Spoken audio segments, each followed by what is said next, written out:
शक्तीपीठ महामार्ग हा गरज नसलेला आहे आणि म्हणून गेली 2 वर्ष आम्ही सातत्यानं या महामार्गाला विरोध करत आहोत. आधी या महामार्गाची लांबी 803 किलोमीटर होती ती 856 किलोमीटर झाली. 86,000 कोटीवरचा खर्च 1,10,000 कोटीवर गेला आणि ते वाढतच चाललेला आहे. नंतर काहीच आवश्यकता नसताना केवळ ठेकेदारांना ठेके देण्यासाठी अथवा ज्या पद्धतीनं महाराष्ट्रामध्ये अनेक प्रकल्प खर्चिक प्रकल्प उभे करून भारतीय जनता पक्ष हा सगळ्यात मोठा श्रीमंत पक्ष झालेला आहे, त्या हेतून असेल 40-42 हजार कोटीमध्ये पूर्ण होणारा हा रस्ता 1,10,000 कोटी रुपयामध्ये करण्याचा घाट घातलेला आहे. पण मुद्दा असा आहे की याची काहीच गरज नाही, कारण नागपूर रत्नागिरी महामार्गाचा कोल्हापूरपर्यंतचा जो मार्ग आहे तो या नियोजित शक्तीपीठ महामार्गाला बरोबर समांतर आहे आणि आधी राष्ट्रीय महामार्ग प्राधिकरणानं बांधून पूर्ण केलेला तो रस्ता पूर्ण क्षमतेनं चालत नाही आहे. क्षमतेच्या केवळ 25%च वाहतूक त्याच्यामध्ये होत असताना त्याला समांतर रस्ता करण्याची काहीही गरज नव्हती, तरी हा रस्ता करायचाच असा अट्टास राज्य सरकार करतंय. एक तर याच्यामध्ये 25,000 एकर जमिनीपैकी जवळपास 18,000 एकर जमीन ही बागायत जमीन आहे. वाळवा तालुका असेल, शिराळा तालुका असेल, कोल्हापूर जिल्ह्यातला शेवट बनावा तालुका असेल, करवीर तालुका असेल, ही सगळे बागायत पट्टा आहे. पलूस तालुका असेल, ज्या बागायती पट्ट्याच्या जमिनी आता विशेषतः पलूस कडेगावच्या पाण्याखाली आलेल्या आहेत. त्याच्यासाठी यापूर्वी क्रांतिसिंह नागनाथांना नायकवडी, जी.डी. बापू लाड, संपूर्णराव देशमुख या लोकांनी अनेक आंदोलनं केली, पाणी परिषदा घेतली. त्यावेळेला म्हैसाळ टेंबू योजना कार्यान्वित झाल्या आणि या जमिनी सगळ्या बागायती झाल्या आणि रेकडीच्या एका फटकाऱ्याने त्या सगळ्या जमिनीवर वरवडला फिरवायचं चालू. वाळवा तालुक्यातल्या शेतकऱ्यांनी स्वतःच्या जमिनी गहाण ठेवून लिफ्ट योजना केल्या, जमिनी बागायत केल्या. त्या जमिनी आज या शक्तीपीठ महामार्गाद्वारे काढून घेतल्या जात आहे. एवढंच नव्हे तर वाळवा तालुका असेल किंवा कराड तालुका असेल, शेजारचा कोल्हापूर जिल्हा असेल, महापुराच्या खाईत लोटला जाणार आहे. कारण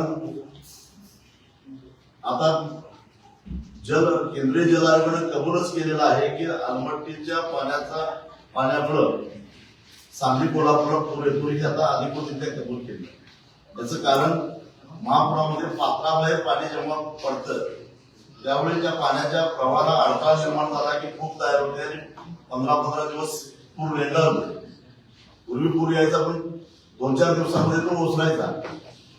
आज शक्तीपीठ महामार्गाच्या माध्यमातून मोठा भराव निर्माण झाला तर कराड शहराला जो पूर्वी सांगली शहराला धोका होता तो आता कराड शहराला, त्याचबरोबर वाळवा तालुक्यातील अनेक गावं फार अगदी सांगली कोल्हापूर जिल्ह्यातील कोकरूड शाहूवाडीपर्यंत, मलकापूरपर्यंत आणि इकडे सांगली जिल्ह्यातील कोकरूडपर्यंत त्याचा परिणाम दिसणार आहे.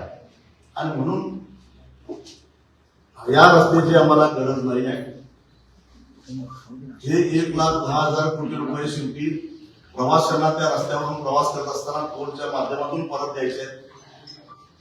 आधीच महाराष्ट्रावर प्रचंड कर्ज असताना 1,10,000 कोटी कर्जाची गरज नाही आणि म्हणून हा रस्ता रद्द करावा. आम्ही 12 जिल्ह्यामध्ये जाऊन आलेलो आहोत. 16 तारखेला आमच्या परभणीला मोर्चा आहे, 17ला हिंगोलीला आहे. सगळीकडं शेतकऱ्यांचा विरोध आहे. म्हणून सांगली जिल्ह्यातल्या शक्तीपीठ बाधित, त्याचबरोबर शक्तीपीठ महामार्गामुळं संभाव्य पूर बाधित या सगळ्या शेतकऱ्यांना घेऊन आम्ही 21 ऑगस्टला क्रांतीश्री नाना पाटील यांच्या पुतळ्यापासून जिल्हाधिकारी कार्यालयावर सकाळी 11 वाजता एक प्रचंड मोठा मोर्चा काढणार आहोत आणि त्या मोर्चाच्या माध्यमातून सरकारला आम्ही इशारा देणार आहोत की संयुक्त मोजणी करण्यापासून आम्ही त्याला अडथळे आणू, कारण शक्तीपीठ महामार्ग शेतकऱ्यांना नको असलेला महामार्ग.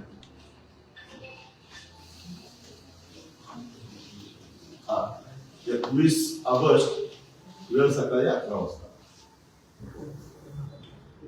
क्रांतीश्री नाना पाटलांचा पुतळा ते जिल्हाधिकारी कार्यालय.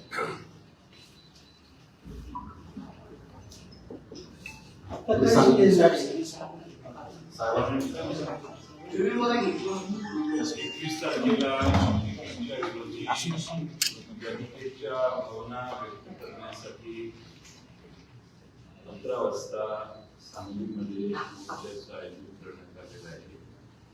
या ठिकाणी माननीय धर्मेंद्र साहेब आहेत, काँग्रेस गुरु आहेत, पाटील साहेब आहेत.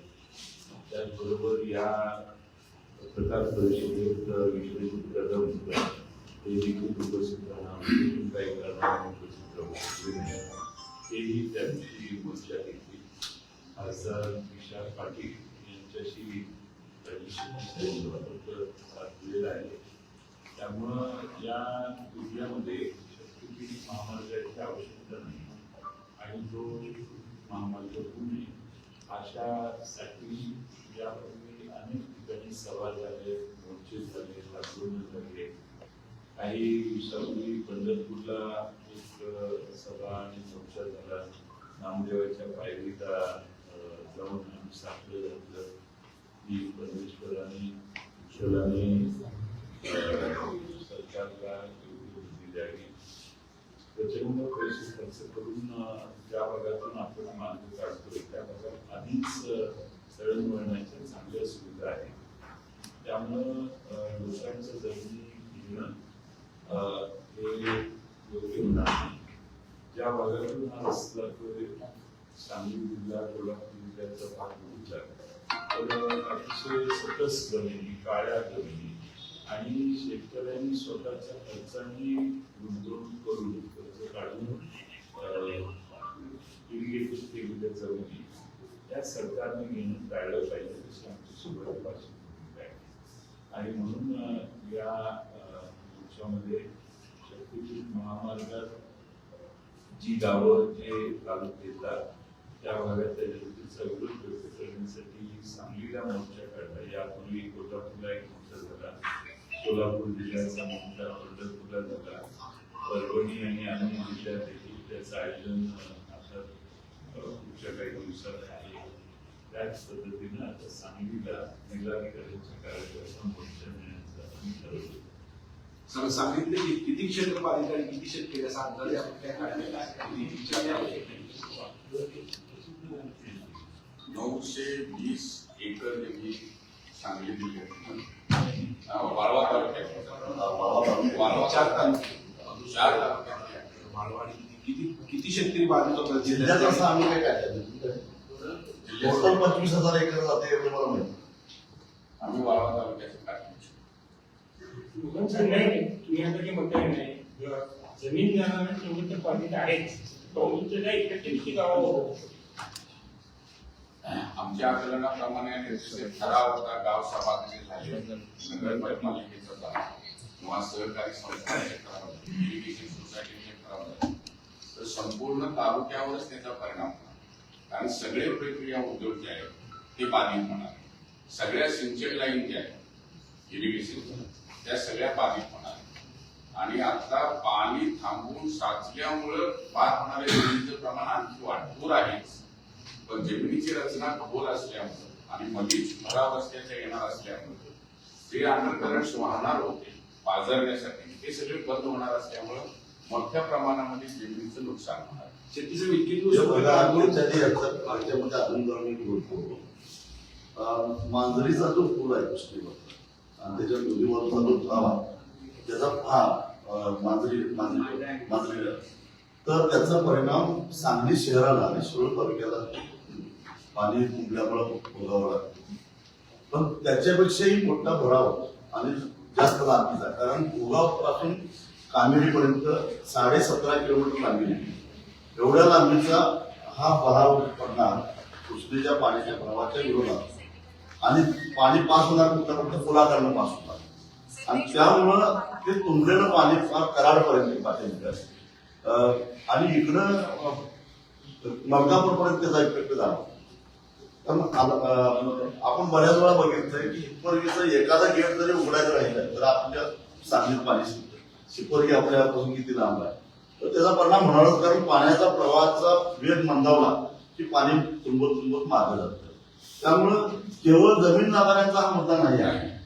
आमच्या जमीन पुरातल्या आमच्या जमीन जर 15-20 दिवस जमीनच पाण्याखाली जायला नाही तर शेती कशी करायची? खानापूर तालुक्यामध्ये 815 एकर जमीन जाते.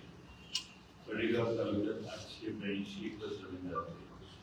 पलूस तालुक्यात 582 एकर जमीन जाते आणि वाळवा तालुक्यात 973 एकर जमीन जाते.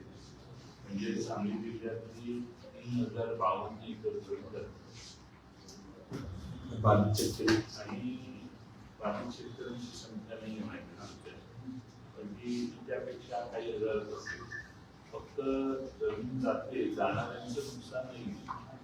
जमीन रस्ता गेल्यावर ती एक मोठी भिंत, चीनची भिंत जशी असते तशी ती भिंत तयार होते आणि तेच गाव जे हजारो वर्ष पुण्यापासून जाणं जातं त्याच गावाच्या शेतकऱ्यांची निवडणुकी होतात.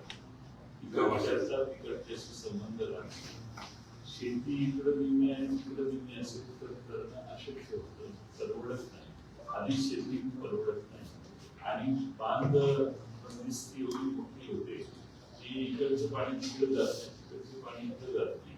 पाण्याचे प्रवाह इकडे जातात आणि नैसर्गिक नाले आणि नद्याला जे पाणी जातं वाहून, प्रचंड पाऊस होतो आपल्या सगळ्यांना माहिती आहे. तर ते पाणी नाही गेलं तर नवे संकट त्या प्रदेशात निर्माण होतं. इतके दिवस आंदोलन करू पण करते आणि सगळ्या महाराष्ट्रात तर मुख्यमंत्र्यांनी शासनाला तुमच्यावर काय चर्चा केली याच्यावर काय चालू इतके दिवस तुम्ही आंदोलन करता पंढरपूर पासून अगदी विदर्भापासून इकडे आंदोलन होत्या, तर शासनाला काही चर्चा केली आहे तुमच्याशी शिष्टमंडळाची काय? विधिमंडळातच चर्चा झालेली आहे, त्याच्या व्यतिरिक्त काही चर्चा झालेली नाही. शिष्टमंडळाला नाही त्यांना असं वाटत नाही की चर्चा करावी, पण आमच्याबरोबर राहू दे, शेतकऱ्यांच्या बरोबर तरी करायला पाहिजे. म्हणजे शेतकऱ्यांचे प्रतिनिधी नाही बाधित शेतकऱ्यांच्यावर चर्चा केली नाही केलं.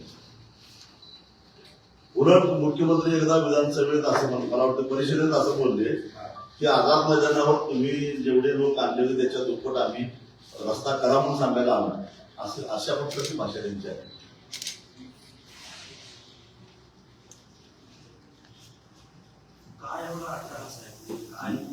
मी सांगितलं की 42-45 हजार कोटीत होणारा रस्ता 1,10,000 कोटीत करायचा, हे सांगायला उघड उभेद आहे कशासाठी करावं.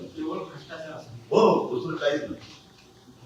मग आम्ही मागणी करतोय 6 महिने झाल्यापासून की हा डीपीआर बरोबर आहे की IIT पवई, रुडकी या संस्था आहेत ना ते रस्त्यावर काम करणार किंवा IRC इंडियन रोड कौन्सिल त्यांच्याकडून तपासून घ्या ना आणि आमच्यासारख्यांची खात्री पटवून द्या की बाबा हे चुकीचं तुम्ही आक्षेप घ्यायला, असं काही नाही आहे. ते काय करत नाही.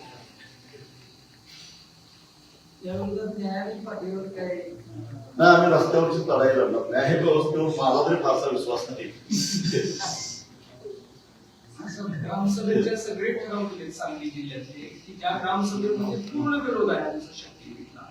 आणि मग जो 2013चा कायदा सांगतो की 20% पेक्षा जास्त विरोध असला तर रस्ता करायचा नाही.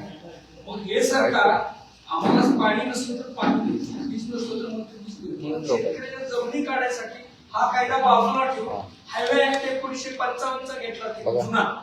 म्हणजे याचा अर्थ आमचं म्हणणं नाही आमच्यावरती जेवढं करता येईल तेवढं करण्याचा अन्याय आहे. आणि दुसरं त्या म्हणतं आमचं असं की या सगळ्या हरकती दिलेल्या आहेत त्या की आम्हाला नको आहे, कसा तोटा आहे वेगवेगळ्या अंगांमधून. जर हरकती दिल्यावर जर आमचा तोटा असेल तर हरकती आमच्या निकालात काढायला त्यांना आधारच नाही. त्यामुळे आमचा न्यायाचा लढा आहे. शेट्टी साहेब, हा, ते जे दुसरे आहे, एक- प्रेसमध्ये एक- काही कोण नाही. एक लाख- मी एक लाख दहा हजार- इकडे एक लाख दहा हजार- पत्रकार परिषद होती. हो कार्यकर्ते आहे. हे आमचे आम्ही 40 जणांच्या पुढे आलेले कार्यकर्ते. आता सरकारने दखल घेतली दिसते. इंटेलिजन्सचे 2 माणसं पाठवले. एक टोपीवाले आणि त्या बडी. या म्हणून घेतात. आता कदाचित आमची मागणी मान्य होईल. एवढं सोपं झालं. शेट्टी साहेब, मग तुम्ही आम्हाला बोलायला काळजी घ्यायला पाहिजे. तुम्ही आलेच नाही. शेट्टी साहेब, आता जी आता संपूर्ण देशामध्ये आंदोलन होते, आता महाराष्ट्रात पण आंदोलन होते. जी मागणी आहे की शिक्षण व्यवस्था स्वस्त व्हायला पाहिजे.